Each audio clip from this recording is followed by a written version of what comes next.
Sebelumnya, kekalahan telak timnas Indonesia dari Australia dengan skor 1-5 dalam lanjutan kualifikasi Piala Dunia 2026 memicu gelombang kritik dari berbagai pihak. Salah satu suara yang paling tajam datang dari pelatih klub asal Belanda Helmond Sport di Eerste Divisie, Robert Masker. Dalam sebuah podcast di kanal YouTube Sport News bertajuk Dimas Kantin, pelatih asal Belanda itu menyampaikan pandangannya secara belak-belakan terkait maraknya naturalisasi pemain di skuad Garuda. Maskan secara terbuka menilai kebijakan naturalisasi yang sedang dijalankan oleh Indonesia sebagai langkah yang terlalu tergesa-gesa dan belum membuahkan hasil nyata. Ia menyoroti fakta bahwa dalam pertandingan melawan Australia, sebanyak 10 pemain keturunan Belanda menjadi starter pada kala itu. Meski mayoritas dari mereka memiliki pengalaman bermain di liga top seperti Eredivisie, hasil di lapangan justru menunjukkan ketimpangan kualitas yang masih mencolok antara Indonesia dan Australia. Sekarang ada 10 pemain Belanda di starting line-up Indonesia, namun Australia yang sudah terbiasa bermain di Piala Dunia tetap terlalu kuat, ungkap Maskan. Maskan menilai bahwa efek dari naturalisasi sejauh ini masih sebatas sensasi media, tanpa dampak berarti pada performa tim nasional.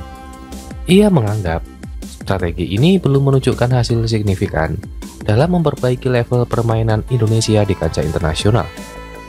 Sensasinya terlalu dibesar-besarkan. Kita bahkan tidak mengenal tim ini dan hampir tidak pernah melihat mereka bermain, ujarnya. Lebih lanjut lagi, masih tentang hal tersebut. Kritik ini semakin tajam karena Indonesia sebelumnya juga menelan kekalahan besar saat menghadapi Irak pada November 2023 dengan skor identik 1-5. Dua kekalahan telak tersebut menjadi sinyal bahwa naturalisasi tanpa didukung dengan chemistry yang kuat dari pemainnya sulit untuk bersaing di level tertinggi. Maskan menyebut ungkapannya itu terutama untuk para pemain keturunan Belanda lebih memilih untuk membela timnas Indonesia.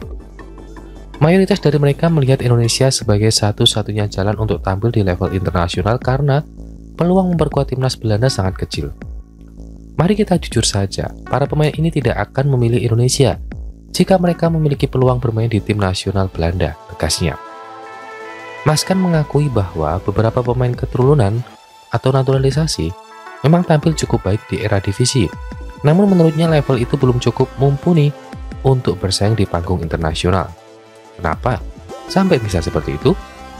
Mereka adalah pemain bagus di Eredivisie, tapi tentu saja grup itu tidak ada apa-apanya di level internasional, tambahnya. Kritik tajam ini menjadi tantangan serius bagi pelatih baru timnas Indonesia Patrick Kluivert.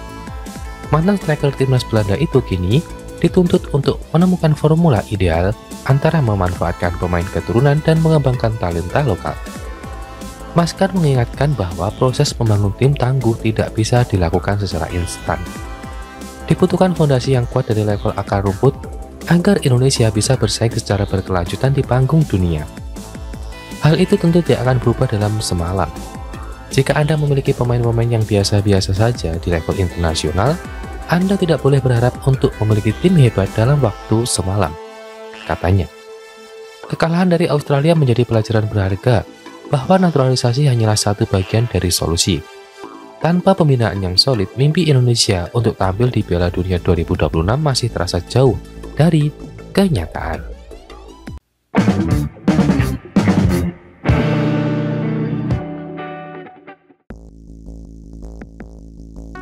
PSSI dikabarkan telah menjajaki komunikasi awal dengan dua pemain keturunan Indonesia yang berposisi sebagai gelandang untuk memperkuat timnas Indonesia.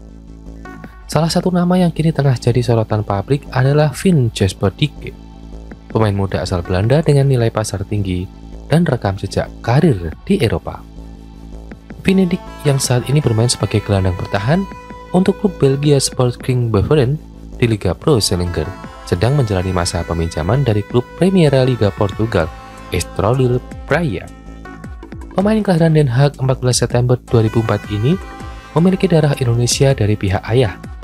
Neneknya diketahui lahir di Jakarta, menjadikan Finn memiliki hubungan darah langsung dengan tanah air. Meski baru berusia 20 tahun, karir di dunia sepak bola profesional sudah terbilang menjanjikan. Ia memulai langkahnya di Akademi ADO Den Haag dan menandatangani kontrak profesional pertamanya pada Januari 2022. Debut seniornya terjadi pada Mei 2022 saat menghadapi FC Emmen di kasta kedua Liga Belanda Eerste Divisie.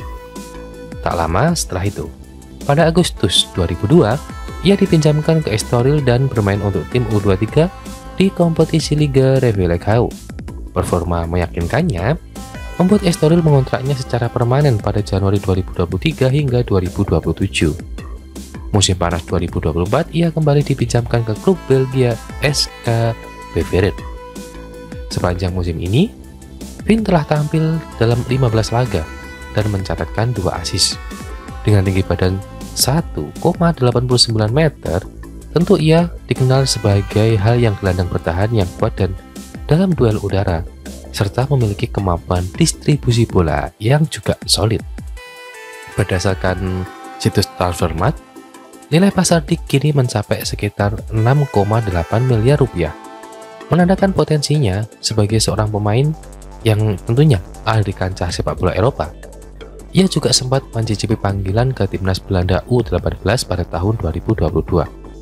Sebuah catatan prestasi yang makin memperkuat daya tariknya sebagai pemain calon naturalisasi timnas Indonesia. Fenomena pemain diaspora seperti Van Dijk ini juga makin kerap mewarnai skuad Garuda dalam beberapa tahun terakhir. Seperti Ivar Jenner dan Rafael Sturi sebelumnya juga telah memberikan kontribusi timnas melalui jalurnya yang keturunan. Ini Vin juga akan meneruskan jejak itu. Keikutsertaannya di timnas Indonesia nantinya akan menambah kualitas lini tengah.